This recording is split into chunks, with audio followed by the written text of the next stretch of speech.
BBC Sounds. Music, radio, podcasts. BBC Sounds. The Euros. He scuffed it, but it's the best scuff you will ever see. Hear live coverage of every single game on 5 Live.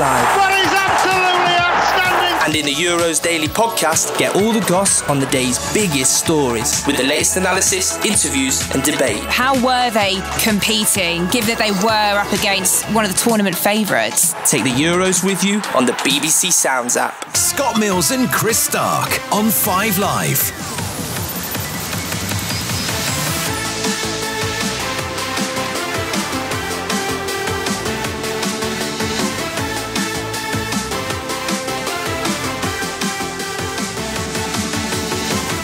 Morning. Thank you, Chris. Thank you, Jeanette. Chris Warburton just loves a breakfast show from a market, doesn't he? Does, Really yeah. Danish not- pastries in his happy place. Really not in a market.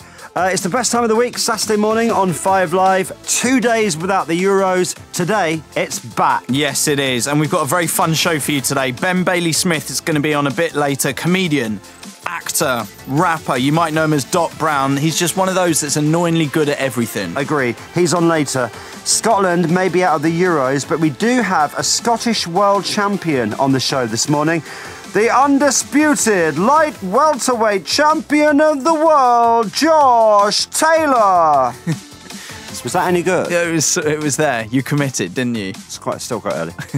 We will catch up with Josh and find out his best things. We ask things like best moment of your career, best text you've ever received, just the best things in his life. And it's cunning title this, it's called The Best. That's coming up later. Yeah, and Northern Ireland's Prince of Pop, JC Stewart, will play the Upside Down quiz with us after 10:30.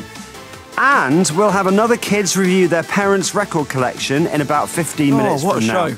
Oh, it's all going off between now and 11 on 5 Live. Scott, I got the email this morning. Big shout out to you if you're listening right now, and you also got the email. What's that? The Euro Millions. Subject, Christopher, you've won a prize. And then it goes on to say, you've won a prize playing one of our draw games on Friday, the 25th of June, 2021. Sign into your account to find out more. So This is always a really exciting situation because you get this email and then they need to verify it's you. They don't put the amount in the email. So I could be sitting on millions right now. Should we long it out a bit though? Don't open it just Well, yet. this is what I was wondering. Is like, keep listening. What an exciting situation. Yeah. Because they don't list the prize on the email, it feels like, you could log in. It's almost like they're saying, well, we need extra information about you. We can't tell you what you've won. We need extra information because you've won a lot. When are you going to check your account? Don't know. Going to do it at some point in the show. But right now, there is a higher chance than there was when I woke up this morning. Well, not actually a higher chance, but in my mind, that I could be a multimillionaire. This could be our last show together. It could be, but then, do you know what? I would still do it for the fun. Oh, yeah, everyone says that. Oh, no, I'd carry on working. Sure. What will you do if you win? What do you mean, what will I do if I win? Well, pub straight after this. Yeah. Oh, well, I guess short term and long term would be two different things. Of course. No, I'd still do the radio just for the fun, Scott. Just on a Saturday. Wouldn't be about the money. Get in touch with us. Text 85058. Text to charge at your standard network rate. Tweet at BBC5Live. Email us whenever you want. Scott and Chris at bbc.co.uk. Our box is wide open. And it can be about whatever you like. We're getting a lot of stories about that brilliant thing you missed out on for a really dull reason. Yeah, Katie tweeted us with this. I was at a work meeting in 2015 and missed Star Caller from my favourite human ever, Sir David Attenborough. Now, Star Caller. That was the Radio 1 thing? Yeah, this is something that used to happen on Radio 1. So you say who your favourite celebrity is and then you might get a call from them. Yes. Katie says, I wrote to him afterwards to say sorry and asked him some questions in a letter. He replied, what a legend. Imagine seeing that missed call on your phone. But also, he's that kind of guy, isn't he? It'll probably take a while to reply because he gets lots of letters, but, he's thorough and he replies. She sent us a photo of the letter David Attenborough wrote to her. It is amazing. Says, Dear Katie, the answers I would have given to your questions would have been, I will say this, he hasn't got the neatest handwriting. 1, I've never been attacked by an animal. What I like about this as well, you can sort of guess what the question would have been just from the answers. Yeah. 1, I've never been attacked by an animal. 2, I'm currently working on a programme about a dinosaur that has just been discovered. And that's it. And then he doesn't sign it because at the bottom it says, from David Attenborough. It's headed notepaper, guys. Love. Of course it is. Sporting highlight of the week is coming up. We're going to chat with Hal Griffith, BBC Wales correspondent in Amsterdam. Keep your stories coming in. 85058. Scott and Chris at bbc.co.uk.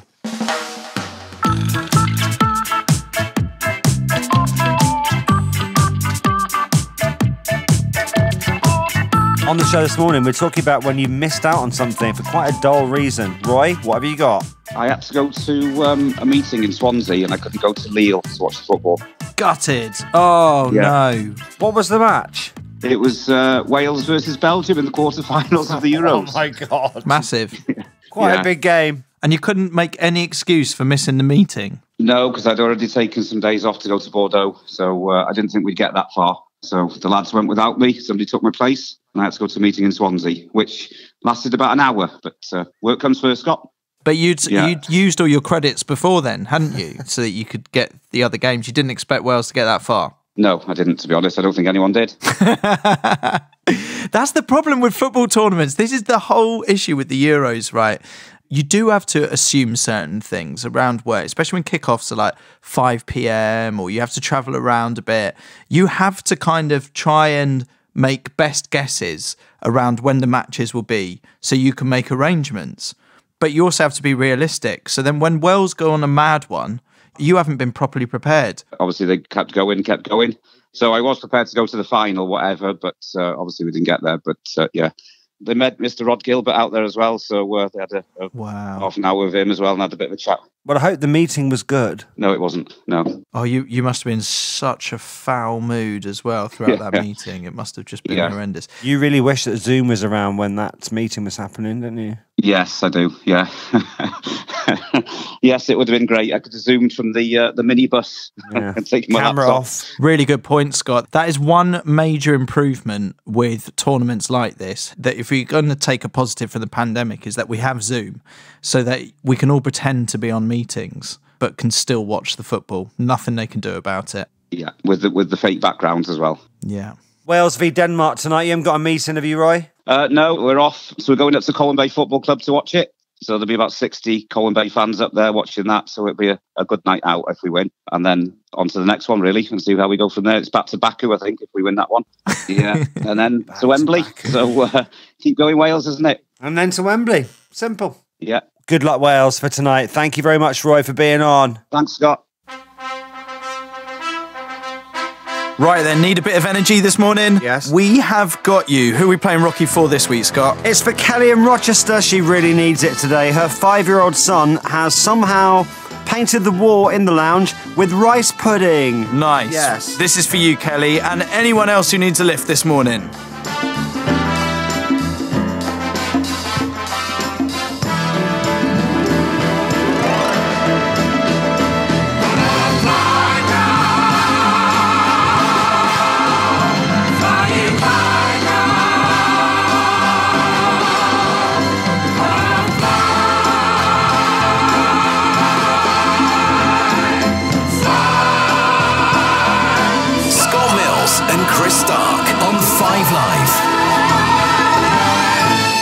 Tell you what, some people are no fun, are they? Some people are going, oh, don't open the lottery email, it could be a scam. Just let him live. Just let him believe. No, it's not a scam. It's definitely not a scam. I can see it's from the National Lottery. Philip in Worcester says, if Chris has won the lottery, would he mind buying me a new microwave? Mine is really on the blink. Yeah, not a problem. Right. In fact, yeah, I'm going to share the wealth. It's all good. If there's millions in there, it's all good. We're all going to benefit. Are we? All of us.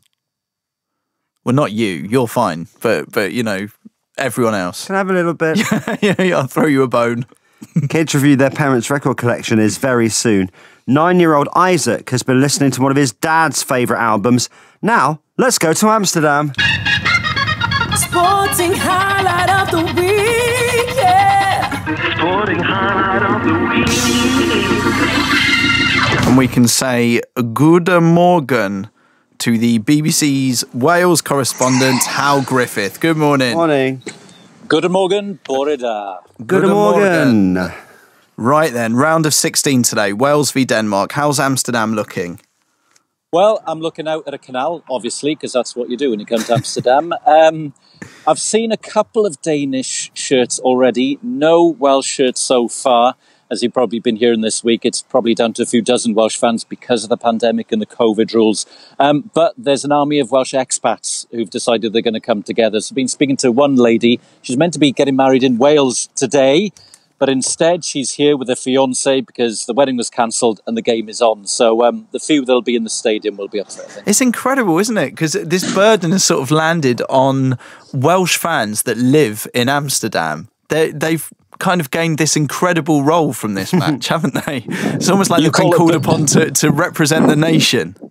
It is a call-up. I mean, I've spoken to a lot of them are teachers at international schools, and they said if it was Tiddlywinks rugby or football, they don't matter. They're getting out the dragon hats, the shirts, anything they can find, and they'll be there. I mean, it is hugely disappointing, I know, for the thousands back home who thought they would be following Wales around Europe this year, or maybe thought UEFA would be kind enough to reschedule. But, you know, this is what we have, and this is the task that lies ahead for Welsh fans.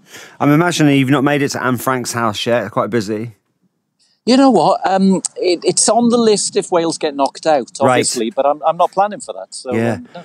I mean, if anyone else has any recommendations of things that Hal can do in Amsterdam, what can he do in any downtime he might have? Text us 85058. That's a great question. He could do the pictures in front of the large Amsterdam sign, you know, in front of the letters. That's at the airport, isn't it? Is that yeah? That's at the airport or outside the train station. I can't remember. Canal boats, it's all there. Beer bike. This morning, we've been talking about things you missed out on for a really dull reason. Eddie's got a good one. A few years ago, my dad was asked to pick up a football team from the airport and take them to play Sheffield FC, the oldest team in the world. He said no, so his mate did it instead. It turned out to be Inter Milan and Pele on that bus, coming for their 150th birthday celebration. Wow. That is amazing. How have you got one?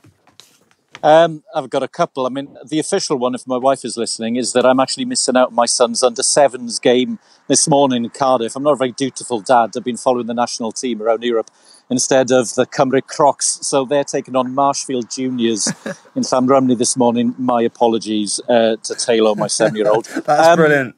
If I go back to life before kids, though, 2008 FA Cup final, Cardiff City qualifying right to the final stages. I'm season ticket holder. You know, Cardiff hadn't been in an FA Cup final since 1929. But where was I that day? I was at my wife's friend's wedding in Cardiff, and the wedding didn't clash with it. The reception did, so I missed most of the reception and instead found a room with the bride's brother-in-law to sit down and watch what was actually quite a heartbreaking 90 minutes of football because Cardiff lost 1-0 anyway. I wonder where that was going. Don't you love those situations with weddings where you find like-minded people who, you know, the football tournament's worked out that the fixtures will be on that particular wedding day, but you find these like-minded people and you just make it work, you know? Yeah, football brings you together wherever you are in the world. And if you're a Cardiff City fan, that's mostly crying into your pint. The match today, 5 o'clock kickoff, Wales v Denmark. It's going to be a good one. Have you got any stories from the Wales camp? Are they sort of... because you always get the impression they're just having so much fun. Or has it got a lot more serious now? How are you seeing it? Well, I was lucky enough to follow Wales in France 5 years ago. And a lot of the players, well, they all use this term. They were on a lad's holiday. It felt like a big... relaxing grand tour of France. I mean, this is different. Obviously, as we said, there's no fans, but they've still got that relaxed spirit. And it seems to be the duty in the Wales squad for the third keeper to carry the artistic flame. So last time around, it was Owain Vaughan, third keeper. Obviously didn't get a game, but he did some painting instead. So he finished the tournament with lots of portraits. This time around, Adam Smith, again, not got a game. But he apparently is the squad DJ. So when they get off the bus, there's normally a boombox, and he's the man who selects the tunes. So, really? I didn't know this. Keeping the gloves off, but hands on decks. That's extraordinary. Some very different recommendations coming in for you, Hal, for any downtime that you may have in Amsterdam. Rijksmuseum is the best. Beautiful architecture, wonderful Rembrandts and Van Meers. That's Marcia. Then she says, go Wales at the end. And then at the other end, you've got Pat in Ascam who says the Apple Pie Cafe opposite the Anne Frank house is fantastic. Just a few things for you there, okay? Thank you. They are so much cleaner than what I was expecting, so thank you for that. Yeah, and we've got those as well, but we're not reading those out. Thanks, Hal. Live commentary of Wales v Denmark this afternoon at 5 o'clock here on 5 Live.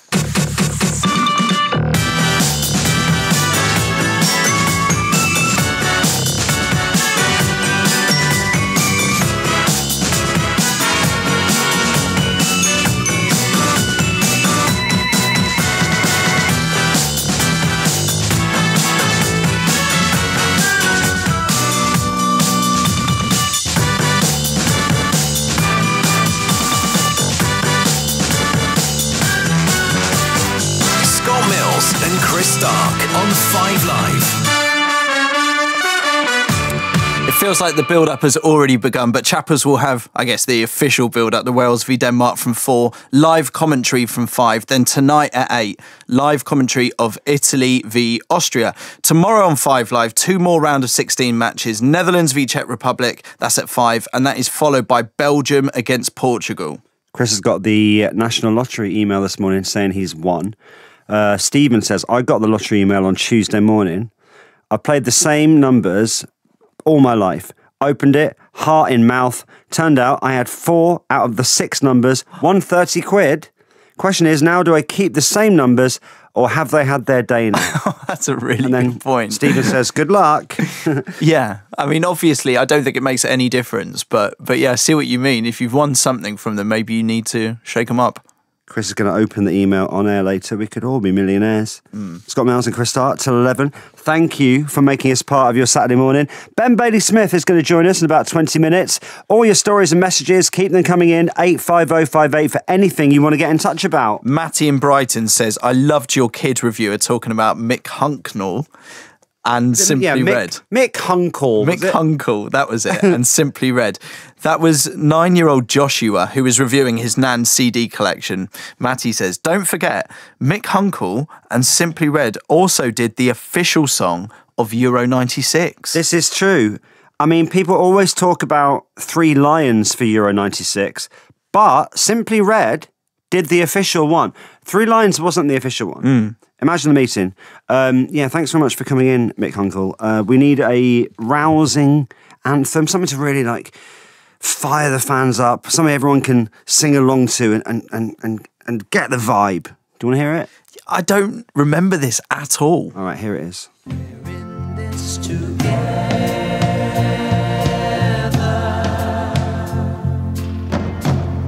We're in this together.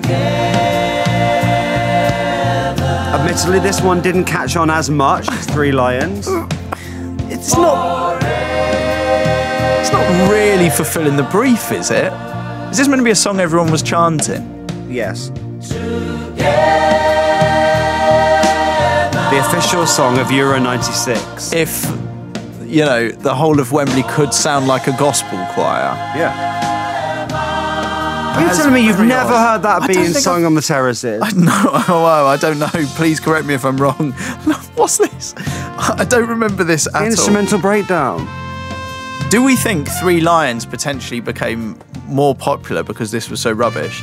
Did Simply Red walk so 3 Lions could run? That's the question. I'm not going to say a word. Yeah. All right, that's enough. Happy birthday to regular listener Flora. Flora often listens to this show and often messages in. So thank you, Flora. Happy birthday. On Tuesday, Scott, big news. She'll no longer be Flora bracket 17. She's going to be Flora bracket 18. Happy birthday, Flora. James Ian Harrow says, if Chris has won the lottery, could he buy me some new trainers? Yeah, I've got not a problem. Got my eye on some Air Max 270s. Recommended retail price, £94.97. That'll be all right, won't it? Yeah, not a problem. Let me know. We're gonna open up, find out if I have won millions at some point in the show, and then yeah, that's all cool. Right, let's meet another child who's been delving into their mum or dad's dusty old CDs. It's time for kids review their parents' record collection. Good morning, Isaac. Good morning. Isaac, how old are you? 9. Congratulations. Now, I know you've been listening to, I think it's your dad's music. Is that right?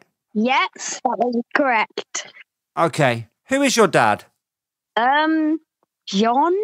You don't sound sure, but then I guess when you call your dad most of the time, you kind of forget their name, don't you? Yes. Can you just check? Is he there now? Can you check his name is John? And my father, John? Yes. Yeah. Good. Good. Well, no, that's cleared it up. Isaac, please tell us which album you're going to review for us this morning. Music for the Jilted Generation by The Prodigy. Oh, yes. Here we go.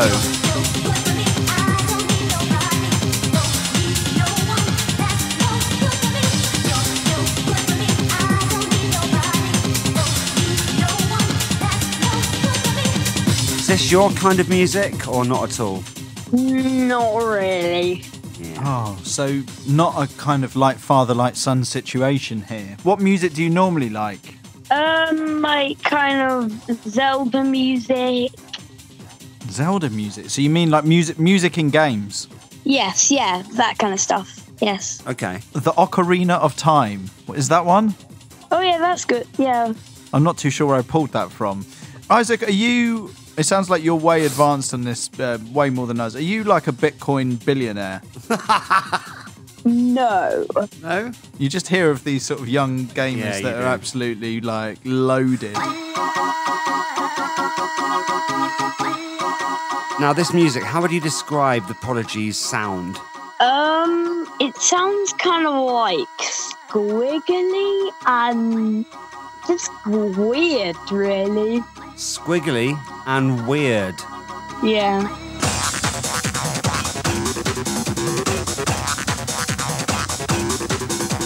Okay, so a quick Google tells me that the album came out in 1994. 27 years ago, Isaac. How do you think the world was different 27 years ago? I'm not very good with history. All I know is that it's probably quite different. Imagine this, Isaac. No internet anywhere. What? And, get this, if you wanted to be on the phone, you had to be in your house. Wait, what? Yeah. That's just confusing. The only time you could do it outside was in a phone box. Do you know what that is? Oh, yeah, those, there are still some of them around London and stuff today, red, kind of... Yeah, them. That's them. Yeah. Crazy, right? 27 years ago, the world was a different place. This was one of the soundtracks of that time. So it's a very important album.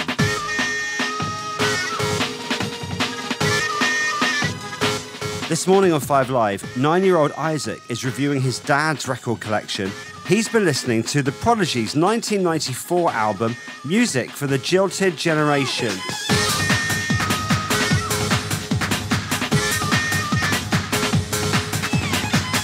Tricky one to sing along to this, Isaac. I don't know if you want to give it a go, but it's the kind of thing that I'm sure your dad, Papa John, as we should have called him at the start, but we've only just clocked the joke. It's the kind of thing dads will sing along to because it's quite easy to do. You know, do. Do you want to give it a go, Isaac? No. No? Papa John, want to give us a little blast? There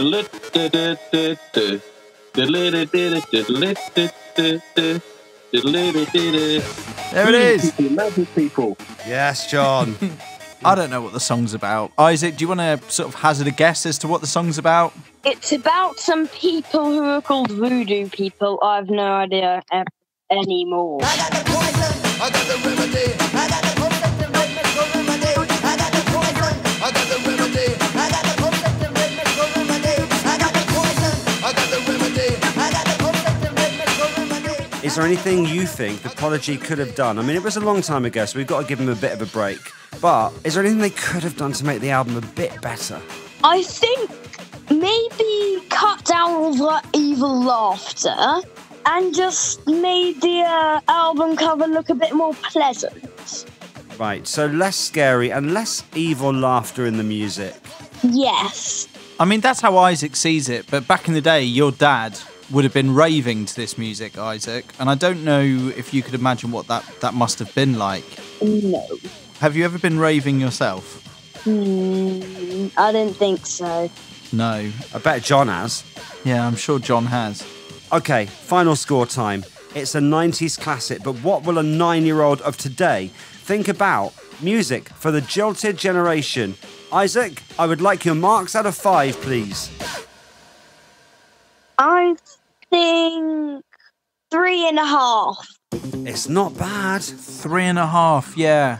I thought you were going to go for a 3. You didn't seem too impressed by it. 3.5 probably seems about fair from you. Yeah, because lots of them I actually liked, but lots of them just, I was like, okay, I just want to walk away now.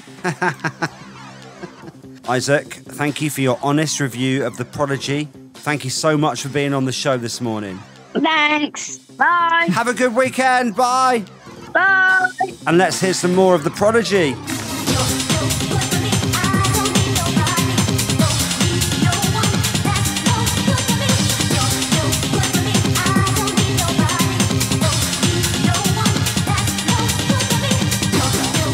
Prodigy are doing quite well on this feature because a while ago, 9-year-old Amelie also gave their Fast of the Land album 4 out of 5. That's Peter right. in Leeds, morning Peter, he says, one of the best albums ever in my collection. Pleased with the 3 out of 5 there from Isaac. Are you prepared to put your child through your old CDs and they can do a review for us on the show?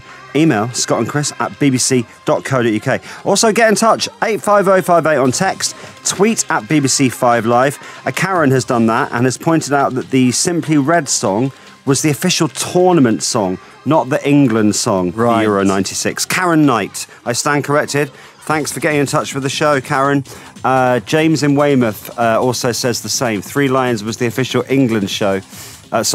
Yeah. Simply Red was the official song of the overall tournament. Chris has tweeted us saying, Simply Red's We're in This Together sounds like football's official funeral song. Wow. It's no wonder I've wiped the number 11 smash from my memory. Scott Mills and Chris Stark setting up your Saturday on 5 Live. We're going to meet boxer Josh Taylor a bit later. We'll find out the best things in his life in our feature we call The Best. But first, let's get our minds blown. Who's on line 1, please? Hi, Scott and Chris. My name's Lucy, and I'll blow your mind for a New Yorker pizza. For a what pizza? A New Yorker. What's that? It's a Domino's pizza. Oh, okay. Cool. I just wanted to know what was on it, but that's fine. It's the part of the show where we buy you a pizza if you blow our minds with an incredible fact. Okay, right then, Lucy, for the New Yorker. Our debit cards are oot. Who would you like to buy the pizza, Lucy? Me or Scott Mills? I'm going to go with Scott, actually. Yeah? Okay. Fine by me. Okay, He might have just won the lottery. No, it's all right. No, don't stress. All I good, think he Lucy. sounds not happy enough for that. Okay, good luck. Blow our minds. So my fact is, football referees at World Cups and Euros have to learn swear words in other languages. That's a great one. No way. Yeah, and I wonder if it's dealt with in one lesson. So all different languages, they're all sat down in their little referees kits and they have to, yeah, it's a whiteboard session and they have to learn these different swear words. Repartee and écoutez. It would be wonderful to see how that works. We need a referee on so we can ask all this. You've changed football for me, Lucy. My mind is blown. My mind's blown. Mind blown! Just the idea that they've had to learn them all. Lucy, is that true, by the way? It is true, yeah. I guess it would make sense given what footballers do say to each other. It's true. Yeah, you would need to know. All right, a New Yorker is coming your way, Lucy. Okay. Thanks very much. Should we do one more? Yeah, let's do one more. Come on, let's do it.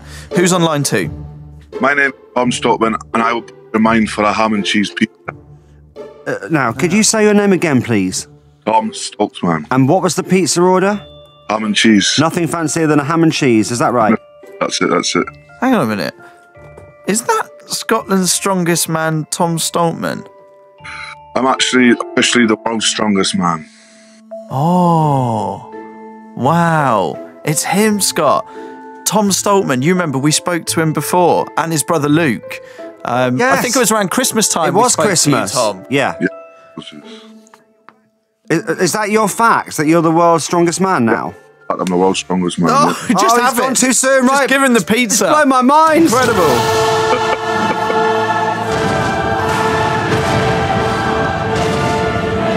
We're sending a ham and cheese, which doesn't seem enough for the world's strongest man. Yeah. Send me 5 of them, man. Do you want 5? Yeah, send me 5. All right, so that's not a problem. I'm just putting times. Can we 5 just say on the massive congratulations, the world's strongest man? I mean, how cool is that you can describe yourself as the world's strongest man? It's not really sunk in yet, but yeah, it's, you know, when everyone comes up to you on the street and go, Tom Stopeman, world's strongest man, it's a cool feeling, isn't it? It's like a prestigious title. So. Totally. A manly title, isn't it? So. Yeah. When was the competition? It ended on Sunday, just past, so. Do you know what? I think I heard about this in the week, and it's great that it's you, Tom, because, you know, we spoke to you before, and I'd like to think that we, you know, after speaking, it's just been on the up from there. You know, we've basically created the world's strongest man. You've created a legacy, you know. Yeah, it was speaking to us at Christmas that really did it, I think. So for the competition, I find these sort of strongest man competitions incredible. What did you have to do? Yeah, so this year was a variety of stuff. So we basically had to do like the old-fashioned trains, the steam trains. We had to push them. Just the idea of it. I just had to push a steam train. And then we had like 500 kg on our backs. We had to pick up 360 off the ground kilograms. We did the Atlas stones, 5 Atlas stones, 140 to 220 kilograms. So putting 180, 190 kilograms above our heads and stuff. So yeah, there was a lot of kind of different strengths, feats of strengths to do. It's incredible. Those Atlas stones, we've seen it. We went to, me and Scott were DJing in Crieff, and we were sort of up close with the Atlas stones at the Highland show. Yeah, like, I would say we tried to pick one up, the lightest one. We didn't even try. It just wasn't possible. Tom, the video was so embarrassing, I didn't put it on Instagram. Yeah, well, you could have put it on Instagram. It'd been cool to see. It was awful. The world's weakest men. We look such weaklings. We should send you some dough balls as well, because I mean they're not heavy at the best of time. I'm but just adding that in. Be able to like just flick them. Well, I suppose I could as well. Everyone's strong with a dough ball. Have you? I mean, I've just seen a photo. The team have sent me a photo of the trophy that you got. It's enormous. Yeah, I mean, it's big. I thought the second place one was big, but this one is, when I went through customs with it, was 75 kg it weighed or something. So. See, I wouldn't be able to lift even that. Yeah. I struggled to lift it after the comp, but yeah. Right, is this true? It says here, Tom consumes 10,000 calories every day and can lift 992 pounds, that's 450 kg, which is the equivalent weight of a grand piano. Yeah, that's true, yep. So you can just like balance a little grand piano on your finger there. Yeah, no, I mean, no, obviously you have to lift it properly. But I'll balance it on my head for this. Wow. Just everything about you, Tom, it's just everything you say just keeps blowing my mind, from the trophy to the calories to pushing a steam train. Should we go one more time, Scott? Just like give it. Mind blown, Tom Stopeman. What a man. What a man. Tom, now the world's strongest man. Wow. We are sending you 5 ham and cheese pizzas and dough balls coming your way.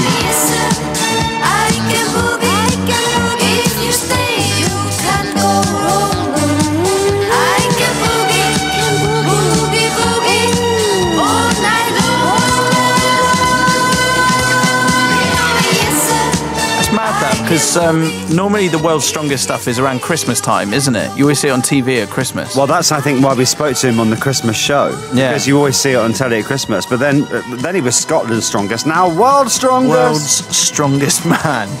It's insane, isn't it? Wow. Just, yeah, you can lift a grand piano. Last week on the show, we were talking about something that seemingly only happens in films. When you go into a bar and buy everyone a drink. It's that thing, you do see it in movies. Guys, the drinks are on me. Rob has been in touch. He says, we were on a stag do in Hungary and the beer was so cheap, we always bought the whole bar around whenever we wanted a beer to save queuing. Still only about a tenner. That is the good thing about going on those stag do's, because beer is cheap as chips. Yeah. Stuart from Manchester says, I was in a pub in Leicester Square in London when in walks Woody Harrelson. Woody Harrelson? I'm not too sure on Woody Harrelson. You? Quite famous. Quite famous? Quite famous. Okay, yeah, I'm not great with actors. Just go with it. My apologies. You don't know any actors, Woody, to be fair. No, I don't. Woody Harrelson. Yeah, sorry, let me just interrupt. Woody, if you are listening, or if you know Woody Harrelson, It's not offensive. He just doesn't know any How actors. famous is Woody Harrelson? Not quite famous. Tell me something about Woody Harrelson. Um, You don't know either, yeah, do but you? I know what he looks like. I'm also not great with names. He's not like Tom Cruise. No, that's what I mean. He's like, I would say next level down. All right. They're making this worse. No doubt he'll be a guest on this What's show the at some story? point. We'll have to row back from all of this. Woody Harrelson. Now, he was in a pub. No, he wasn't. He was in a play in the West End. Okay? He's walked into a pub. Woody Harrelson walks into a bar. Woody proclaimed the drinks were on him before producing wads of unfamiliar English notes from his bum bag. See, I told you he was doing well. Produces the notes. Right, if you've just tuned in, Chris has potentially won the lottery. He's had the email which says that he's a winner. Will you buy everyone in the pub a drink after the show? Definitely, yeah. Jodie in Runcorn says, if Chris has won the lottery, can he buy me a speedboat? Always wanted one. I'm actually making a little list of all the messages that are coming in with people who want stuff because if the money's there, absolutely, not a problem. Jodie's in Runcorn. You might want to check they're allowed on the Mersey before you commit. A few people who follow the big football tournament at the moment have been in touch. Now, the big tournament is, as we all know, the Dorking Monday Night Five-a-Side Power League. We're buying a team in the league, much like what Ryan Reynolds and Rob McElhenney have done with Wrexham. That's going to be us. Yeah, pop star Joel Corey has also got a team in the Dorking Monday Night Five-a-Side Power League. That's kind of how we heard about it, and we sort of want to get in on the action. Scott, not great news from this week's match, though. So we were playing against our arch rivals, Joel Corey FC. It didn't go well. It went so badly that Joel Corey sent us this message. Oh dear, lads. 8-1. 8-1. Come on, that's a little bit embarrassing, isn't it? 8-1. Oh dear, oh dear. Oh dear, oh dear. 8-1. Absolutely thrash. It's a thumping. So, look, first and foremost, we'd like to apologise to the fans. This is not who we are. We're going to be holding an inquiry and we will be taking action. And as a gesture of goodwill, Scott Mills has kindly said that he will personally refund the tickets of all the away fans that were there. Yeah, we'd just like to apologise. It's Scott and Chris with you till 11 on 5 Live.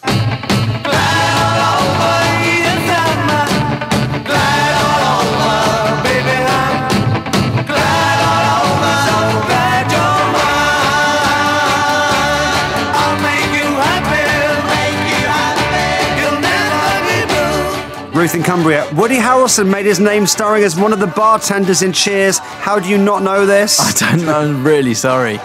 Let's say good morning to someone you may know as the rapper and comedian Doc Brown.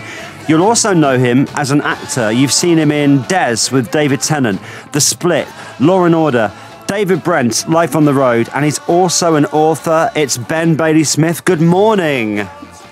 Yeah, you guys do have apologies to make this morning. A massive apology due to Woody Harrelson. I know. What planet have you been living so on? It's one of the sorry, best man. actors in the world. Do you know what? When I just remembered that you were coming up as well, and I thought, oh, this is the bad time to say that I don't know this guy. Very bad. Yeah. I mean, I can verify the pub story to some extent as well. I mean, for those, I mean, there isn't anybody who doesn't know who he is, but you know, White Men Can't Jump, the Hunger Games movies, Planet of the Apes, he's done it all. But when I was a kid, I used to play football in Regent's Park, jumpers for goalposts on Saturdays and Sundays. And that period when he was either filming or acting in some capacity in London, he appeared at the end of a game, towards the end of a game, and asked if he could join in. Wow! Yeah, and I can verify the bum bag. He had a bum bag. He did have a bum, the signature bum bag. Did he buy everyone a drink? He didn't, but he did hang with us after the game, and he came back 3 weeks in a row. That's mad, isn't it? Listen, he's clearly amazing. He's no Ben Bailey Smith, but he's he's clearly amazing. We were just saying, you probably get this a lot, but is there anything you're not good at? Yeah, loads of stuff. Or what's something you're really bad at that you'd love to be good at? Well, I've just been filming a movie adaptation of a Jane Austen book, Persuasion, right? And there's my worst nightmares in it. There's a ballroom dancing scene. Yeah. Dancing's not your thing. Nah. No. Like if you look at what I do, it's actually quite limited. It's just when people reel off the lists of things, it sounds like a lot, but all it is just writing and or performing. Like that's really all it is. Oh, I still think it's quite a lot. Yeah. Well, you know. Yeah, but I'd expect you to be good at dancing. That comes as a surprise to me, you know? He's good at everything. It's a very, very different sensibility, dancing. You know? I concur. Like I'm quite a clumsy, well, I say quite, I'm a very clumsy person and there's a bit of a klutz, and I often like whack into things. I always have bruises like all over my body. Like dancing, it takes a certain amount of coordination that I just don't have. Whereas writing things down and saying them in public, or vice versa, or any combination of those two, that's right up my street. I think it's very different. If the producers of Strictly are listening, it's probably a no. It's a no. I'd love to do Bake Off, but I'm also not good at baking at all. Flower arranging, ice skating, opera singing. I mean, the list is much longer of what I can't do. So, you know, no one should be scared. Masked singer. Tricky. Masked dancer. I mean, you can't do the masked dancer. Are you enjoying the Euros so far? Oh, man. I love an international tournament so much. I mean, I'm obsessed with football anyway. So you can imagine when it comes to the big tournaments, I'm just absolutely locked in, like apologizing to my wife and kids that I have to watch this Slovakia game to see what, just to get some emotional closure on their journey. You know, I'm so excited about Wales-Denmark today, which is a fascinating game as well, because Wales was everybody's second team, and then what happened with Eriksen happened, and Denmark became everyone's second team, and now Wales are like their enemy. But isn't that incredible when you know, when you start backing teams where the stories have just come from the tournament themselves? It happens every tournament. Oh yeah. There's always one team. Yeah, there's always one team, and obviously, as you said, everything with Denmark and around Eriksen has made so many people fall in love with Denmark. That is a fascinating match today. Yeah, absolutely. And just in football terms, take away the emotion, because obviously I love Wales, I love Denmark for all they've done the past couple of years, but it's just on a football level, it's an impossible one to call. Because I think they're both sort of strong in certain places and weak in others. They both play with just like a massive emotion rather than incredible skill, so to speak. Do you know what I mean? Yeah. So it just could go either way. I couldn't call this one at all. This is one of my top 3 second round games. This one, Portugal, Belgium, and obviously the old enemy on Tuesday. Ben Bailey-Smith is on 5 Live with us this morning. What our researchers do is they build a dossier of information. Please tell us if what they've discovered is true or false.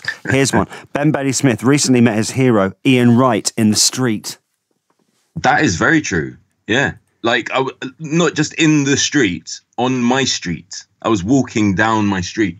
Now, I don't know. I would just imagine that if I was ever going to meet one of my heroes, it would be in some, I don't know, far-flung setting, or at least in like Soho or something. Do you know what I mean? Yeah. So I was just freaking out, really. And he's somebody I've wanted to meet since I was a very little boy, being a Palace fan. And then obviously he's sort of become, I mean, in the world of national treasures, or the country of national treasures in the UK, it's like Attenborough then Wright, isn't it? Yeah, well, he's a man. So how did it play out? So you've walked past him, and then have you realised this is your moment, so you've got to stop him? I was driving, and I just like pulled in. I think I was parked in someone's driveway or something like that, just jumped out. And I was like, I'm really sorry, I don't want to take up any of your time. I just want to say, you know, when you start like spilling out everything and you can't be cool.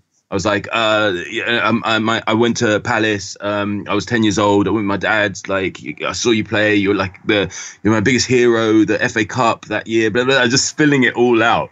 And he's just like, you know, take a breath. He's like, what's your name? This is the best part. He didn't know who I was. Right? He didn't know who I was.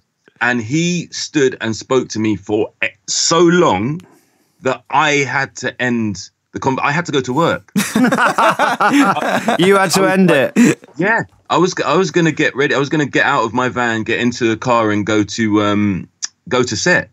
So I had to start checking my watch as Ian Wright was talking to me, and And as we were talking, you know, people would pass and go, "Oh my God, Ian Wright!" And the way he touched all these different people and the time that he gave them. I mean, a cabbie drove past and was like, "Righty," this black cab driver. He's like, "Righty, can you leave a voicemail for my son and daughter?" And he just stopped, went to the cab, left voicemails for this cab driver's kids. And as he was doing it, the cab driver looked at me and goes, "Legend, this guy, legend, you know, absolute legend." And then he goes, "Don't even like Arsenal." It sounds like he takes the time all the time for everybody. He's the nicest guy. What I told all my friends is the easiest, quickest way to explain what it was like me meeting Ian Wright is that he's everything that you hoped he would be. Yeah.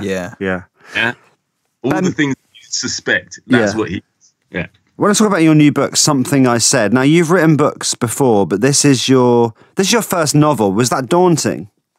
Massively, yeah. In fact, when I got the deal, I was sort of scared about it from that moment because I'd written 4 picture books, but they're like 32 pages, you know, with little rhymes in them. It's basically like picture books, kind of like writing a song or like a music video in a way, you know.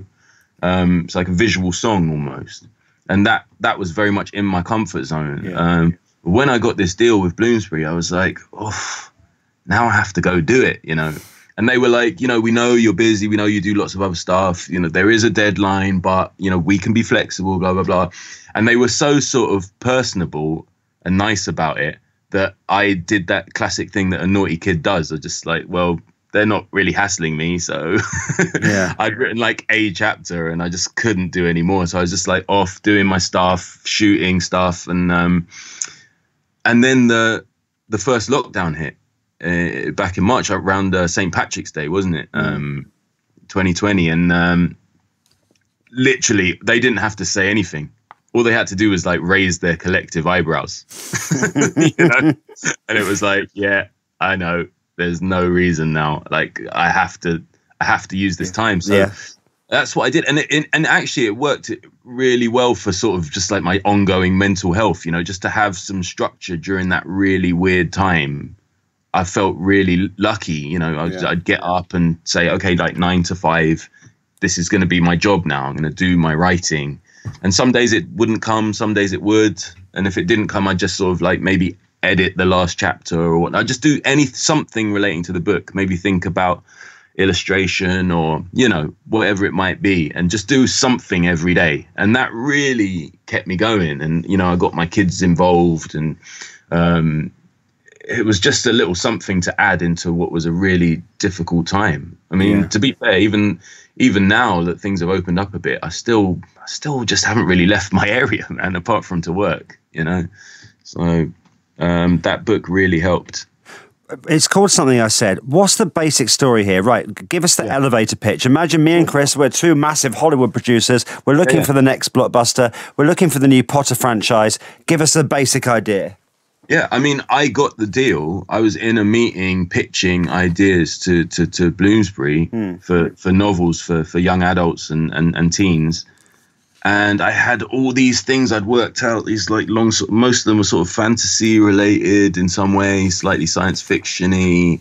And I was just like going through these labyrinthine plots and I could see them all like they were really kind, smiling and nodding. Oh, yeah, that sounds quite interesting. Oh, I'd like to hear a bit more about this character, blah, blah, blah. But I could tell I didn't really have them. And then at the end of the meeting, like I'd eaten all of their pastries and drank all their tea. And they were like, so, and this is when I knew I'd never had them. They said, so anything else buzzing around that brain? And I was like, oh man, they didn't like any of that stuff. And I went, well, I don't know, like a kid becomes like accidentally becomes a comedian. And their eyes lit up and they were like, write us a chapter of that. It was literally one line.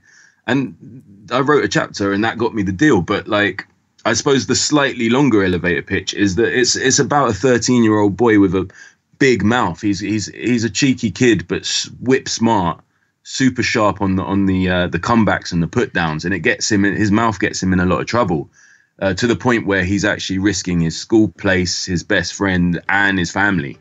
And it's a classic sort of coming of age comedy where he has to work out how to win those things back.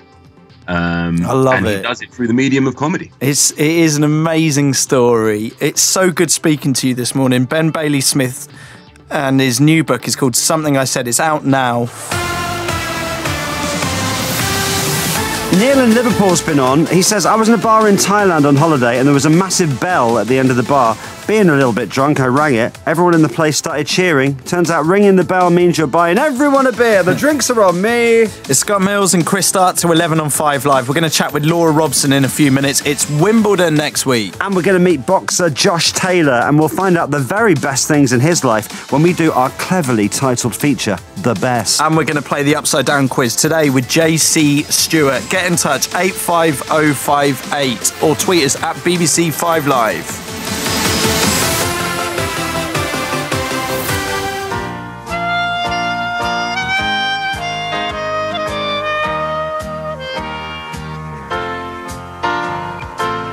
Last week on the show, we were talking about when someone walks into a bar and goes, the drinks are on me. It only happens in films. And, Chris, to Peter Bleksley. Good morning, Peter. Hi. Hello. How are you both? One of my favourite people off the TV, the man himself from Hunted, Peter Bleksley here. You are this guy. You turn up at the bar and announce the drinks are on you. Is that right?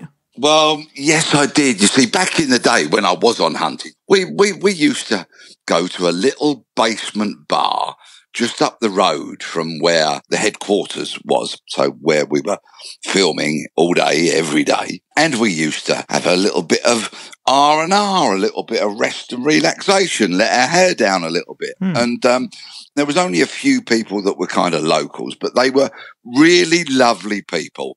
And they completely abided by the rule that what happened in the basement bar stayed in the basement bar. Great. This place sounds great. Yeah, they were wonderful. You know, there was no taking photographs of me doing excruciatingly embarrassing dancing, for example. And Well, exactly. And you just want to be in there celebrating another successful hunt, enjoying a couple of drinks. And then get absolutely hunted. But anyway, it got to the end of shooting the series. So we decided to go to the bar, and I said, look, I'm going to buy everyone from my team, so all the hunters, both in the HQ and out on the ground, when they get back, I'll buy everybody a drink because I'm the chief and I think that's the right thing to do. There was only half a dozen, maybe 10 locals in there as well. I said, you know, thank you so much for being so discreet throughout the filming. I'd like to buy you all a drink as well. I put my credit card behind the bar. Now, I was thinking, right, there's 17 of us in HQ, 12 grounds hunters, maybe 10 people in the bar. If I buy everybody a drink at, say, £4 each, this is going to cost me a couple of £100 tops. So people start coming in, returning my hunters, dribs and drabs, and we've got a lot to talk about. Everybody's having a natter, and it's a really great atmosphere. Anyway, I clearly got a bit carried away because after about a couple of hours, I thought to myself, oh, right, okay, I'll buy a round. Go to the bar, and as I reach into my wallet, I suddenly realise, oh, no, my credit card is still behind the bar. Oh. And everybody has not had one drink. They've had 2 drinks or maybe 3 drinks. Your card is getting absolutely rinsed. Yes. And I said to the bartender, oh, crikey, or words to that effect, can you please tell me what the size of the tab on my card is? This is a classic case. Are we going to guess? It is, but it's also the time when I'm absolutely hoping that my wife isn't listening to this broadcast, right, because I am going to be in as much trouble today as I would have been 3 years ago when this event happened. I'll start the ball rolling at £300. Higher or lower than 300? Higher. I'm going to go up considerably. £500. Sadly, higher. Peter, I'm going to go £600. Gentlemen, the total damage was £800. Oh! That is why they only do it in the movies. This is a classic case of when the hunter has become the hunted. Yes, there are, of course, plenty of other words you could have used to describe me that evening. £800. Yeah. Oh, don't shout. Sarah might listen on the radio. And that's why you should never walk into a bar and announce the drinks are on me. Take it from Peter Blexley. He knows. Absolutely right. I could not reinforce that any better myself. Please, please, please, never. Number one, offer to buy everyone a drink. And number two, put your credit card behind the bar and forget about it. Peter, you legend. Thank you so much for being on the show. You're welcome. Cheers.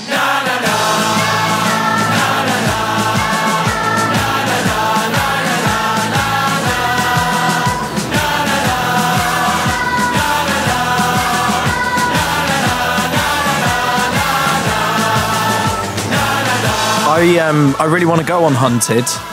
Be good to do that, wouldn't it? Even though Peter's sadly no longer with them. Yeah.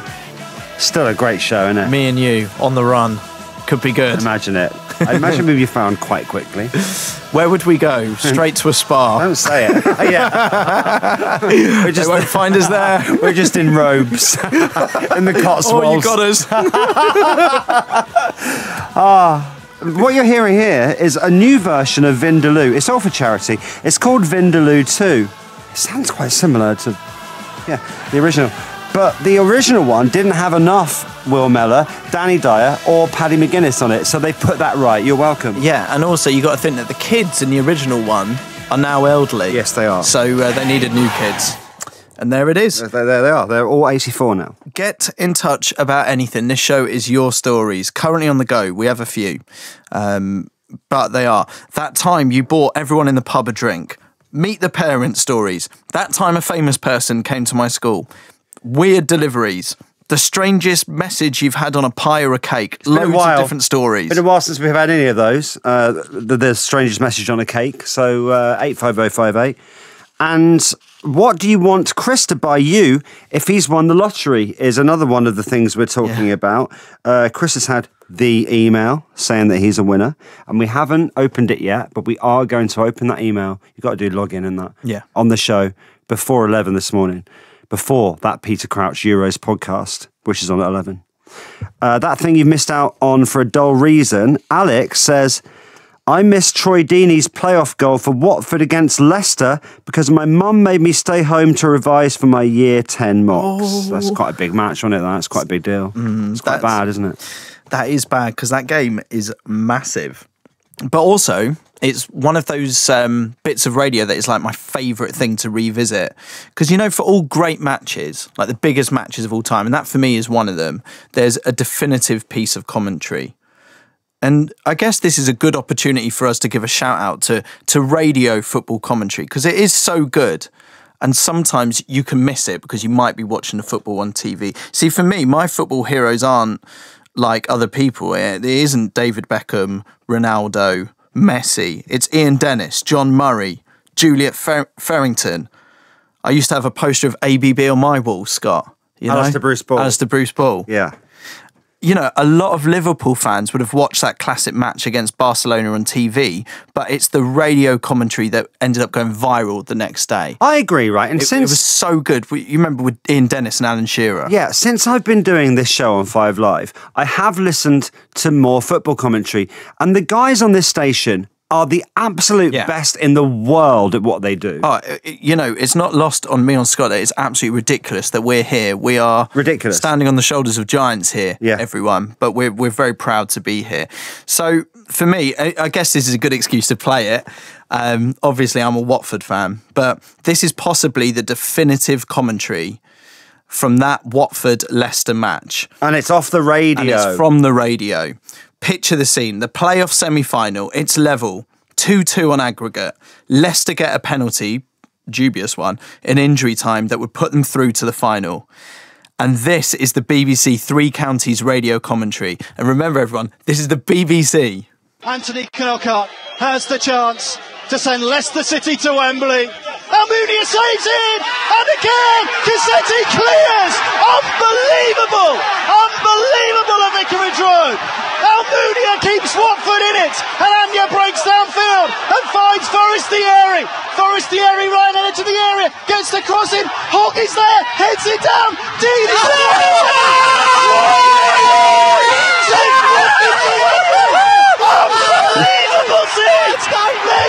Imagine Mason at Watford. Troy Deeney scored the winning goal to send Watford to Wembley. Would you believe it here at Vicarage Road?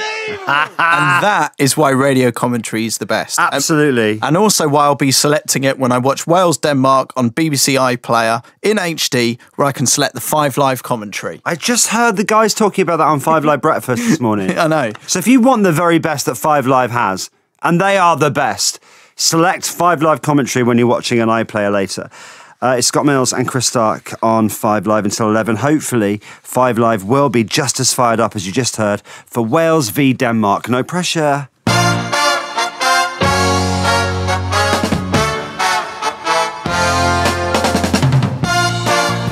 And we can say good morning to Laura Robson. Good morning. Morning. Hello. Hiya. Now, Laura, have you ever walked into a pub and said, "The drinks are on me"? I haven't, but it did happen to my brother in Tokyo. We flew out for the World Cup rugby final, and he'd obviously been on the beers all day for about 3 days prior as well. So, yeah, it was taking the loss pretty heavy, and there was a gong in the bar in Tokyo that if you hit it, you then had to buy everyone a beer or some sort of shot, which he massively regretted the next day, of course, but seemed like a good idea at the time. This seems to be a thing then, Scott, something by a bar where you hit it and then you end up buying the drinks for everyone. Someone's tweeted me to remind me that I did have this situation where I got to the front of the queue at Brixton Academy during a streets gig, and then whilst I was there, kind of bought everyone behind drinks because it took so long to get to the front that I kept just buying more and more drinks. And then because I said yes to a couple, right, I had to buy it, and it ended up getting ludicrous. Yeah, I just saw a tweet about that. Someone else remembered. Laura, what tennis player do you reckon is most likely to do that? Oh, I would have said Dan Evans a couple of years ago, but he's a lot more sort of by the book now. But definitely Nick Kyrgios now, I think, is front runner for that sort of thing. But you would expect that from him anyway.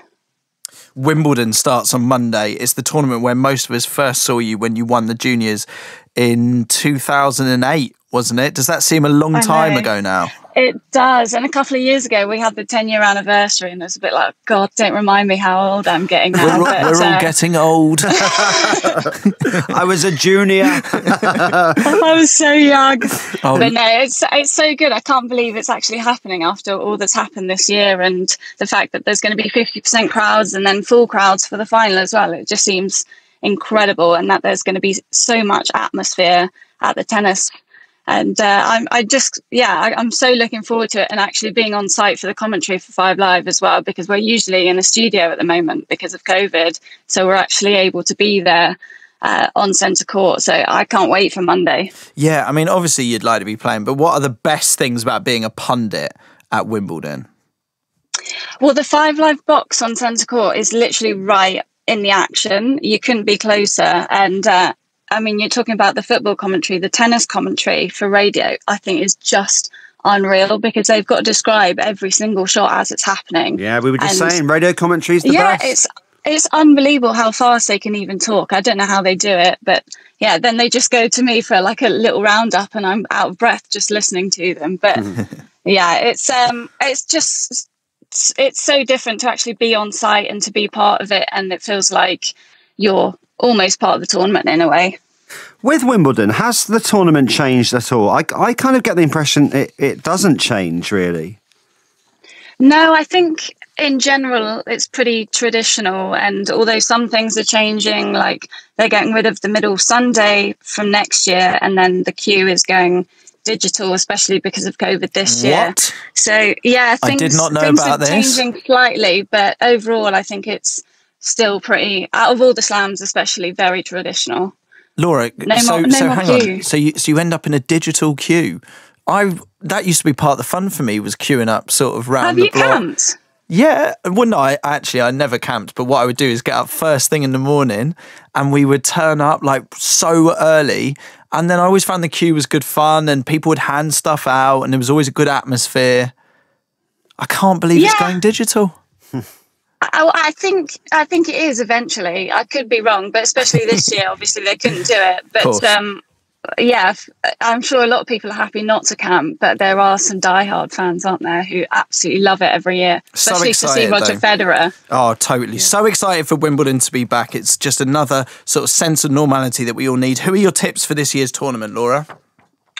I think you've got to go with Novak Djokovic on the men's side. He just seems unbeatable at the moment, but he is opening up play on centre court on Monday against Jack Draper, the young Brit who's 19, just made quarterfinals of Queen's a couple of weeks ago. So I think that would be such a fun match and a great experience for Jack. But I think we're all looking forward to the return of Andy Murray as well, who I think will be playing on Monday. He's in that half of the draw. And it'll be his first singles match at Wimbledon in 4 years. So I can't wait to see him out there and see him back healthy on court. Well, Laura, it's great to speak to you. Thanks so much for joining us. That's Laura Robson. Wimbledon is nearly here. Coverage starts on 5 Live, midday on Monday.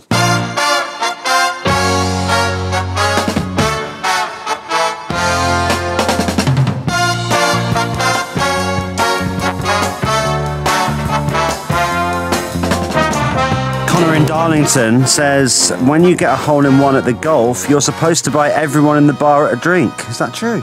Apparently you can get hole-in-one insurance to cover you just in case. How are you've got golf lessons on the go? Oh, not well. You It's had not one going yesterday? well at all. No. Because we met up on Thursday night and you were like, oh, got my golf lesson tomorrow. Yeah. Not good? I turned up on Friday, right? Bought the golf clubs out, got everything. I was actually a bit nervous, and it was at this guy's studio. Did you have the clubs already? Yeah, all the but they gear. were dusty. I had to get them out. I had to dig them out the back. Anyway, I've turned up. I've been looking forward to it for months. COVID has meant that it couldn't happen, and I had these lessons as a present. So I turned up. We've made the dates work, and then it was only when I got there he clocked I was a lefty. And this is in like one of those studios that you're playing against the screen, so you can learn technique and whatever. Now I'm one of those weird sort of. I'm left-handed for some things, right-handed for others. So like cricket and golf, I'm left-handed, and my right hand is for writing. Okay. So wired up, all sort of weird, right? And I play tennis right-handed. See, whereas I do everything with my left. Yeah. Anyway, so he clocked that I was a lefty for golf and said that he doesn't teach that. So I had to leave. You know, you had to leave. Yeah, so that was it. So I literally picked up the clubs and went right. How long did that take? 10 minutes. I've been waiting months. Months. I remember you saying in January. Mate, I have mates messaging me saying like, go. Enjoy your first lesson. We can start playing golf and get out for some weekends. I don't know. Maybe it's just not for me. I don't know. Wow. All right, it's Scott and Chris with you on 5 Live this morning. Hope you're okay. It's the best time of the week, Saturday morning. It's now time to meet another Scottish world champion. He's the undisputed light welterweight champion of the world. And we're going to find out the very best things in his life. It's Josh Taylor on The Best. Can someone get in the best, the best, the best, the best of you? Is someone getting the best, the best, the best, the best of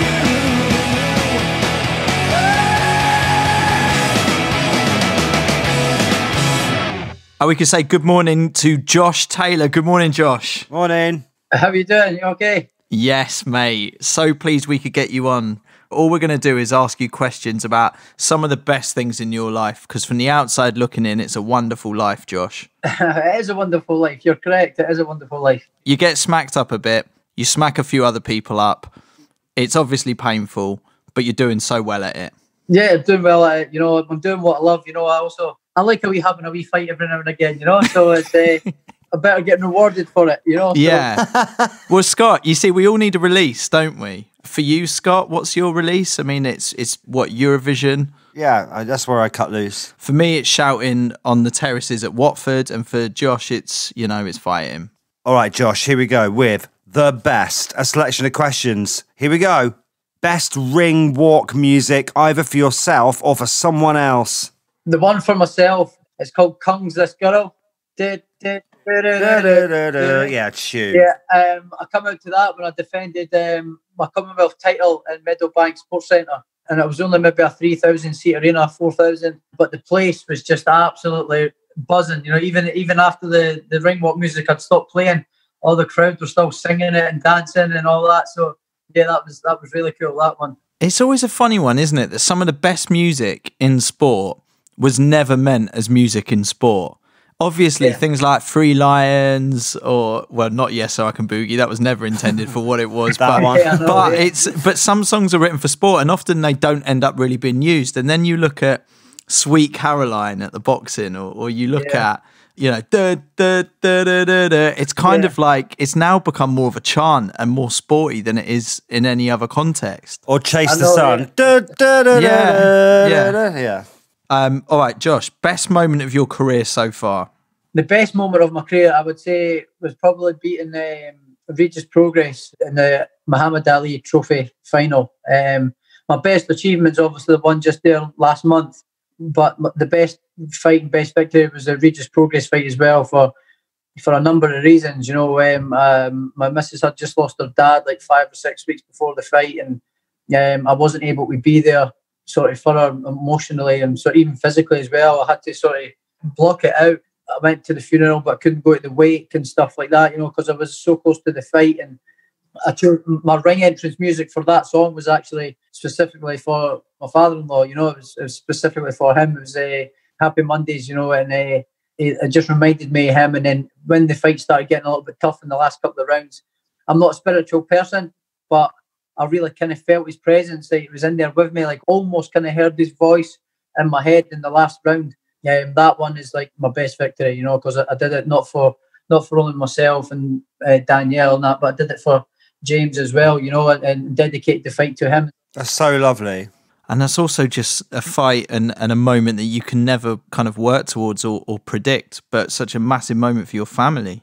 Yeah, it was. It was a real blow as well, you know, because what happened was it was really sudden and unexpected as well. So it was a real hard blow and a real bitter pill to swallow. So it just made that victory even sweeter. It was a mixture of emotions, you know. I was absolutely ecstatic that, you know, I'd won the fight and become unified world champion, but I was also very sad and outpour of emotions straight away. I dropped to my knees and was like sobbing on the canvas of the ring, you know, like crying. So it's a really, really sweet victory for me, that one. That's my favourite victory. Oh, good for you, Josh. This is the best with Josh Taylor. Okay, next question. Best TV show you've seen recently? Oh, recently? See, I've not watched much TV recently, but the one that sticks out last year, which was entertaining, was The Tiger King during the first lockdown. I don't know why, but I knew you were going to say that. People have stopped talking about it so much, haven't they? It was massive. We were talking about Netflix and that with my pal and that just yesterday, and we just went, man, what happened to The Tiger King? You know, it's just like, that was like the thing last year, was everybody was talking about The Tiger King. And talking about TV, do you watch a lot of boxing on TV? I only tend to watch the fighters that I'm kind of interested in, or like my favourite fighters now is sort of like Canelo's and your Inouye's and things like that. Maybe some fights round about my weight, but apart from that, I don't watch an awful lot. I like to switch off from boxing when I'm not around it. And you know the YouTubers, excuse my ignorance here, but you know the thing like Logan Paul and KSI, would you watch that, or is that not proper boxing to you? No, that's not of interest to me at all. That's an entertainment sort of farce, you know. It's like an exhibition. They're exhibition matches. They're not boxing matches, you know. It's not entertainment to me. It's just a show, a money-making show, which fair play to them. They're doing good. They're making well. They've got a lot of followers. But I hope that doesn't become my norm in boxing. You know, YouTubers, you know, starting a trendy then because they've got a good following, think they can just jump the queue and make good money in boxing without paying their dues. At least Logan Paul a little bit can kind of shape up a little bit and have a go. But he's safe what he's doing with your likes of your Mayweathers who are going to carry him for the duration of the place and not take liberties and go for him. Whereas if they start giving it, you know, for example, there's another fighter coming through that's hungry for money and for the success and to do well. Maybe one of these fighters every now and again say, I'm not going to carry this guy. I'm going to go in and I'm going to hurt him. I'm going to take out on this guy and show him what I can do and show him what boxing's about, and then they maybe get badly hurt, which then reflects badly on boxing. You've got to take your hat off to Mayweather as well. It's like, I'm not coming back to competitively fight. I'm way past the hill, but if I'm going to get paid 50 million to do a sparring match, and Why not? I'm not retired for making money. And is it too personal to ask you then? Is this just something you just don't entertain? No, I wouldn't entertain a fight like that. No, I wouldn't entertain it. Maybe once I'm retired and finished doing what I'm doing and do an exhibition or something, yeah, why not? But right now, no, I'm doing what I'm doing. I'm focusing on winning big fights and big shows and cementing my legacy and my name in the history books. That's what I want to do. Exactly, and you can worry about that in plenty of time in the future. You'll be against Logan Paul's love child, and it'll be you'll be a very rich man. Josh, thank you so much for being on The Best today. Good pop star JC Stewart on the Upside Down quiz in just a few minutes.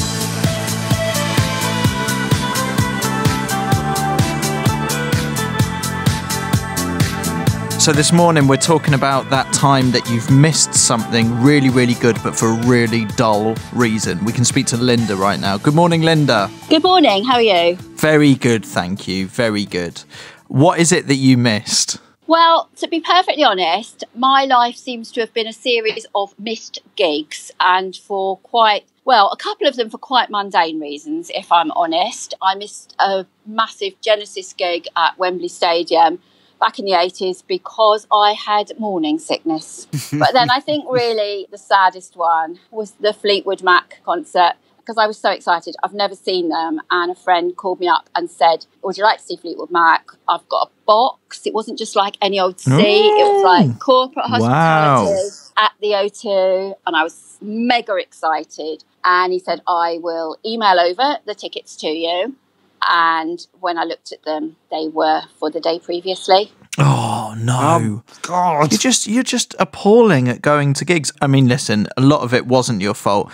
The morning sickness for the first gig, was that Genesis that you missed? It was, and it was really sad because, you know, me and my husband, we kind of got together really with Genesis. I was dead keen to go and see them. They were playing Lyceum in the Strand many, many years ago, and he was the electrician that was coming to rewire my house, and I told him that I was off to camp outside the Lyceum because this was the days before the internet, and I was going to go and queue up and get tickets. And he's like, no, you can't do that. I'm coming with you. And so Friday night, we bedded down, and the tickets were going on sale on the Sunday morning. Well, you can guess what happened. The police moved us on. There's a lot to unravel. So you got off with your electrician. The electrician then accompanied you to a gig, and then you made bed. Was that the phrase you used? Bedded down. Outside the Lyceum. Yeah, we had our sleeping bags Friday night outside the Lyceum in the Strand, ready for the tickets to go on sale. But earlier on, he was doing your electrics. Yeah. But that's so rapid. Has a conversion ever happened like that, from being the electrician to in sleeping bags outside a venue? No, but I appreciate the speed of it, Linda. 3 months later, we were getting married, so there you go. There we go. Why wait around? Do you know what I mean? Life's short. You've got a window here. Window opportunity. Hey, and I bet like lots of people, you've already got loads of gigs in the diary, right? For the later in the year or next year. We have indeed, yes. And to be honest, as Watford fans, we are quite looking forward to going and eventually seeing Elton John, because we've had the tickets for about 3 years now. Isn't it called like Farewell Yellow Brick Road, but then they put like the final on the end? Mate, but I'd love to go. I think if he does another tour, he should call it One More for the Yellow Brick Road. Yeah, definitely. Oh my God. That would be a great name, wouldn't it? Well, Linda, thank you so much for being on, and I hope you see Elton on the tour that never ends. Cheers, bye. Are you ready? Are you ready for love? Yes, I am. Are you ready? Are you ready for love? Yes, I am. The promo pictures for Elton's tour are my favourite thing to look at right now. Where do I get a kimono like that? Yeah, good question. Beautiful. Maybe we do the shows in one of those one day. The silk kimono. Yeah. Only Elton can pull that off. Yeah. Has been a tad Watford heavy, it feels, this show, hasn't it? At times. It has. There's been various Watford fans that have been in touch this morning. John Marks, Richard Walker, messaging in saying they've been really enjoying the show today. It's been Watford weighted. Sorry, it's been my influence there. Yeah.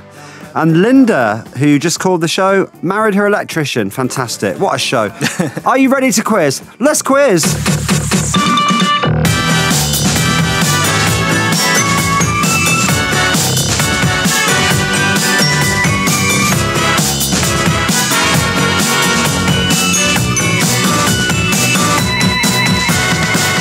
It's the Upside Down Quiz. Just like a normal quiz, but our listeners are the quiz masters.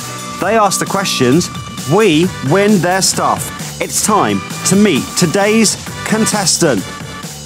We call him Northern Ireland's Prince of Pop. It's JC Stewart.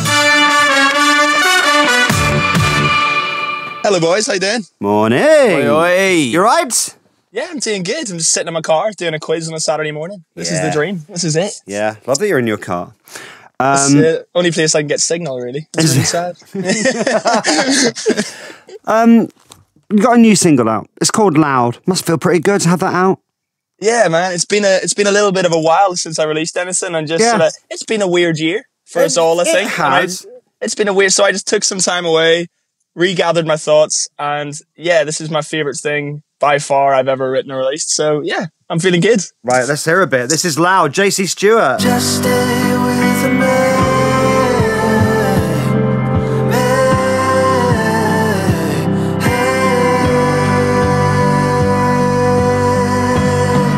Just stay with me.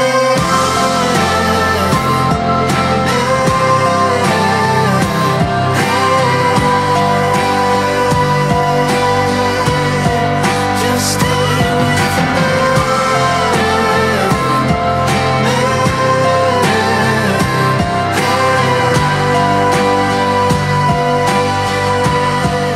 JC Stewart with Loud. I always say this to you, Chris. We know JC well. We've played a lot of his songs on Radio 1. And we do say he's good at everything. He's one of those people. He's got it all. Good looking. Any clothes that he wears, he can absolutely pull off, whereas we couldn't as much. But also an amazing songwriter. He can sing. He can write songs. It's just, you're such a threat, JC.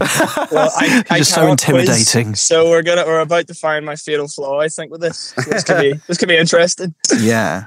Before we get on to that, should we reveal if I'm going to be a multimillionaire or not? It feels like we're getting towards the end of the show. Right. We should do it. So let's do it. Here's the deal, JC Stewart. If we, so basically, I got an email telling me that I'd won the national lottery, but it doesn't tell you how much you've won. It makes you log in. We've been waiting for this. So it's like the real lottery, and you've actually won something. Yeah. So if okay. you do the lottery online, everyone will know about the email. So it says you've won something, doesn't tell you how much. You have to look in your account and log on and find out. Rachel has been in touch to say, if Chris has won the lottery, can I have some new hair straighteners, please? Yeah, absolutely. You can. And what I'm going to say here is, if I have got the millions, everyone that has messaged in asking me for stuff, you can have it all. And if I haven't won the lottery and I haven't got the millions, then JC Stewart is going to buy you all those things you've been messaging in today. Yeah. Because he earns his millions from the pop. I cannot stress how wrong you are. I am a poor man. Okay.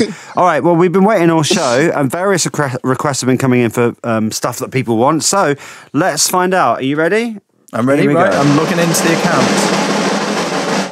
Let's find out how much Chris has won on the lottery. He's doing the password thing. Go again on the drum roll.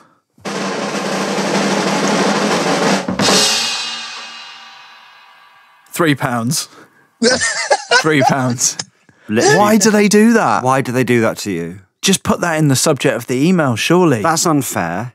Because it's like, you're a winner. And they know what they're doing with that as well. It's not big, it's not clever. £3, guys. Right, so if you don't know JC Stewart, our researchers have been hard at work digging up dirt, actually. Let's see if what they've discovered here is true or false. First one. JC Stewart's dad thinks he should get a proper job. Well, you knew that for a fact, Scott. The first time I think you ever played me in Radio 1, it was the first time he said that I maybe don't have to get a proper job anymore. So maybe I'm out of the woods with that one now. But we know this. We know this one is true. So he was in the car with you. He heard us playing your track on Radio 1, and he was like, "Oh, okay. So this is your job now." That was the first time he kind of accepted it. Exactly. It's very emotional for all involved. It was a lovely moment, actually. But yeah, I mean, there's some days where he's like, "Come on, get a grip. You're old enough now to be not doing this malarkey anymore." But here we are. Here we are. Next one. Is it true that your mum is responsible for you being a pop star? She made you take singing lessons. I feel like a lot of kids had this. You know, I was forced to go to like piano lessons and I hated it. I hated music in general. I just wanted to be like a rugby player, but I was terrible at sports. I mean, you guys have met me in real life. You know that I do not have the body type for any sort of sport. So, I wanted to do that. And then she made me go to like a songwriting class and I loved it. And then you were really good at it. She just said, be nice about me. Just got that through. Oh, no, you have been, yeah. How you doing, Mum? You all right? Next one. JC Stewart peaked with his lockdown version of the theme from Friends. No doubt about it. It's going to be on my gravestone. No, I don't think you've peaked. I do not. I mean, there's a lot of people who got very angry about 3 months later in my DMs when they were like, look, we followed you 3 months ago and you have not posted one single thing about Friends again, thinking that I was just a Friends fan account. I don't even really like it that much. Like, it's okay. I don't mind it. But it's not like my thing, really. Are you worried that this is now going to follow you forever and eclipse anything brilliant that you might release? I don't think it is. I mean, every interview I've done since, including this one, it has been brought up. All right, we should have scrapped this, guys. There you go. And also, let's hear a bit of it now, just to really rub it in. Be this way. Your job's a joke, you broke. Love life's the only. Went viral, doesn't care about the show. Did you watch the Friends reunion? Yeah, I did, you know. I really loved it. I thought Joey's great because Joey, how do I say this in the radio? Joey stayed exactly the same as what he was. Just looks like he's very happy. And Some of the others you didn't recognise. No. And Joey, I've got a lot of respect for Joey. I'd like to hang out with him. And the rest of them look all good as well. But they do. Joey's my favourite. Should we quiz? We should do the quiz, shouldn't we? Right. Good morning, Emma, Quizmaster. Hello, Emma. Hello, how are you doing? Yeah, we're good. We're just having a little chat here with JC Stewart. Forgot about the quiz for a minute. Where are you? I am in Newcastle. It's very miserable outside, so yeah. Oh. Okay, tell us a little bit about you, Emma, please. I mean, not really much. I mean, if you really want to know what I've done this morning, I've clipped my toenails. That's what I just did before the show. Nice. Not much about me. Basically, a bit like you, Scott. I love Eurovision and, well, not so much Formula One. And that's it. Just like you. Yeah, just like me. Eurovision and Formula One. Right, Emma, what can we win this morning? Right. I've been thinking long and hard about this, and you can win my quite tragic life-size cardboard cutout of Jedward. Why have you got that, Emma? I really want this. Yeah, same. Well, to be honest, I was thinking, and I'm quite partial to John, so maybe can I keep John and you can have Edward? Fine. Is that all right? Okay. Can you fancy one of them more? I didn't know that was a thing. I thought it was a double act. Yeah. Yeah, you can. Yeah. Is this anything to do with their Eurovision connection? Of course, they represented Ireland twice in the contest. To be honest, I had this before that, so Did that's how, yeah. I mean, I'm not even embarrassed anymore. You're like the Not OG even X Factor Jedward fan, right? Yeah, that's it. All right, so we're all playing for a life-size cardboard cutout of John and Edward. Jedward. Write down your answers. A point for each question you get right, and the winner gets the life-size cardboard cutout. Let's go, Emma, for round one, general knowledge. Right, question one. This afternoon, Wales played Denmark in the last 16 of Euros 2020 in Amsterdam. Which of these cities is closer as the crow flies to Amsterdam? Is it A, Cardiff, or B, Copenhagen? Ooh. As the crow flies? Which of those cities, Cardiff or Copenhagen, is closest to Amsterdam? JC Stewart, I'll come to you first. I mean, it's a quick flight to Amsterdam from London. It is. I think, so I'm going to go Cardiff. I'm going to guess, complete guess, but I'm going to say Cardiff. Chris Stark. You see, everything about this makes me want to say Copenhagen, but I don't think it's. I'm going to go Cardiff. I definitely think it's Cardiff. Emma, what's the answer? It is Cardiff. Congrats. Yes. It is 561 miles away, and Copenhagen is 620 miles away. Oh, it's close. Good work, guys. We all got a point. Okay, next question, please. Question 2. It would have been Glastonbury Festival this weekend. Which of these is not a stage at Glastonbury? Is it A, Babylon Uprising, B, The Wood, or C, The Rave Cave? Of course, the Glastonbury experience is all over the BBC this weekend. It's just like being there. But I've never been to Glastonbury. No. Well, no, and you won't at the moment. But which of these... Which of these is not a stage at Glastonbury? Babylon Uprising, The Wood, or the Rave Cave? Chris Stark. Just something to aim for, Callum, JC Stewart. Your first appearance at Glastonbury should be headlining the Pyramid stage next year. I mean, I kind of want to do the Rave Cave. It feels like it wouldn't work, but I mean, I'd give it a shot. The Rave Cave sounds fun, doesn't it? Sounds like a bit of me. Which one of those is not a stage, Chris Stark? Oh, I don't know. I'm going to go The Wood.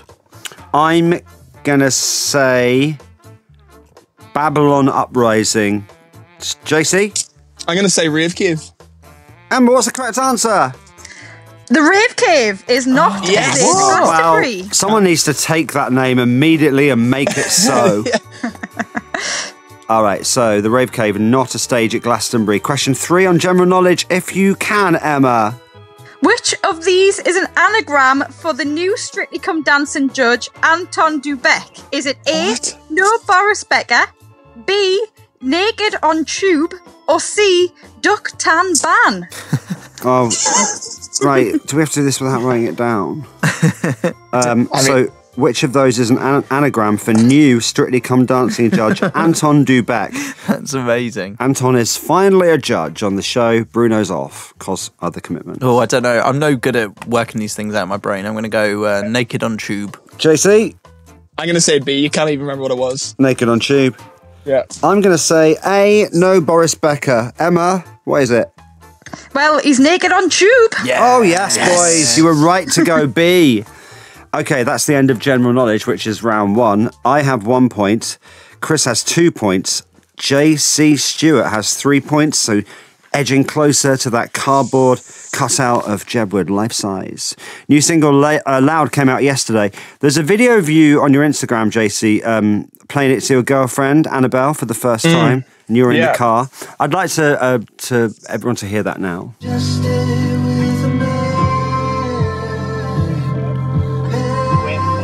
So talk us through that. You're playing it to your girlfriend in the car, and she liked it. Which is good, because it could have gone the other way quite easily. But she'd heard the song, but she hadn't heard the finished version yet, so that was kind of me doing the finished version for the first time. So yeah, it went better than expected. It was good. We say this, dangerous for blokes who write songs for their girlfriends, because they can be awful and it can be cringe, but luckily you're very good at it. Yeah, she could have left me quite easily there. But we live to fight another day, so it's good. Okay, more facts about JC. JC Stewart is slightly in love with Paul Mescal from Normal People. I mean, slightly. Head over heels. He actually ran past me recently in East London, and my heart went a little bit aflutter, to be honest. Yeah. And Annabelle's cool with that? We haven't had the conversation, but you know, it'll probably come up down the line in some sort of therapy session, and we'll work through it. Absolutely. When he ran past you, were you tempted to chase? Or was it just a very quick moment? I was, but he was going quite quick, and yeah, we've already talked about my lack of physical prowess. So. Okay, one of Emma's faves is Formula 1, so that is round 2. Emma, off you go. Okay, question 1 in Formula 1. What does a half black, half white flag mean? Is it A, drinks break, B, unsporting behaviour, or C, speed camera in force? What does a half black, half white flag mean in Formula 1? I am going to say, I'll kick it off by saying B, unsporting behaviour. Yeah, I'm not sure. Love it if it was you are the speed Formula cameras. 1 expert. That's Scott. right. It's that and Eurovision for me. So I'm going to go unsporting behaviour. Jason, I'm gonna do exactly the same. We're all going for B. Emma, what's the correct answer? You've all got a point. It is B, unsporting behaviour. I really wanted it to be speed cameras in force, but it's not. Next question. Right, a little closest answer wins here. How many dollars does a bottle of the champagne sprayed by the winning drivers on the podium cost on average? Great question. So this is closest answer wins. In dollars, how much is a bottle of that champagne that they spray when they've won on the podium? JC, I'll come to you first. I mean, it's a big old magnum of champagne, isn't it? Mm-hmm. I'm going to say retail price, $120. Yeah, I don't know. They're splashing out. I'm going to say, I'm going to go slightly higher. I'm going to go 150. I'm going to go all in. I'm saying $400. Emma, who's closest? What's the answer, actually? Well, these are all not even close. It's $3,000. What champagne is that? What? You're just spraying it around. It's not any old bubbly. It's not any old. I will say this, Chris. I've got too much money. Yeah. And question 3, please. Right. What is Lewis Hamilton's rap name, which he released music under? Stop it. Is it A, F1 DJ, B, LH God, or C, XNDA? What's this? I did not know this. XNDA. Did you know Oh my this, goodness. JC Stewart? No, look, I love Formula One. I'm a big fan, but I did not know he was releasing music. Gonna have to try and get him on the feature now. Yeah, what is Lewis Hamilton's rap name? What were the options again, please, Emma? So there were F1 DJ, LH God, or XNDA. LH, I mean Lewis Hamilton, obviously. So it's Lewis Hamilton F1 God. DJ is quite cringe. Lewis Hamilton God, quite cringe. XNDA, I'm not sure what that would be. So I'm going to go for C. I hope it's C. C is the coolest. I don't know what I'm hoping for here. I'm going to go for. It can't be F1 DJ. I'm going to go in the middle. I'm going to go B, LH God. JC Stewart, what's your answer? Lewis Hamilton's rap name. I really want it to be LH God because that's amazing, but I think it's XNDA. Emma? It's XNDA. He didn't want to be known. He didn't want to be known. He didn't want to be known. Wow, that gong means it's the end of the upside down quiz. I'm just getting the scores. Scott Mills has 3. Chris Stark has 4. Pops JC Stewart has 5. And that means he gets the new life-size cardboard cutout of John and Edward Jedward. How do you feel? I mean, that's going straight in the studio. I'm actually quite buzzing about this. Yeah, this is you gonna got be it. amazing. Yeah, what a yeah, yeah. delivery to get. That's going to be. Oh, wow. I know. We'll say your thanks now to Emma. Oh, thank you very much, Emma. This is my dream You're come welcome. true. Genuinely. You're welcome. That's all I need. That's all I need. And wait, am I only getting John and you're keeping Edward? No, you're getting Edward and I'm keeping I'm John. getting Edward, you're keeping John. That's fine. I'm glad we sorted that out. I'll bring him to Newcastle sometime on tour and they can sort of meet up again. That's a promise. That's a promise made right here. Emma, thank you so much for the quiz this morning, and JC, thank you for doing it. JC Stewart's new song is called Loud. You should get it. His girlfriend highly recommends it. Scott Mills and Chris Stark on 5 Live. Peter Crouch. Laughs. Gary Lineker. Legends. Sum up their podcasts in a single word. Mates. Debates. Mischief. Brains. Nonsense. Knowledge. Pancakes. That Peter Crouch Euros podcast and the Match of the Day Top 10 podcast. Football. 2 podcasts, 1 tournament. Listen only on BBC Sounds.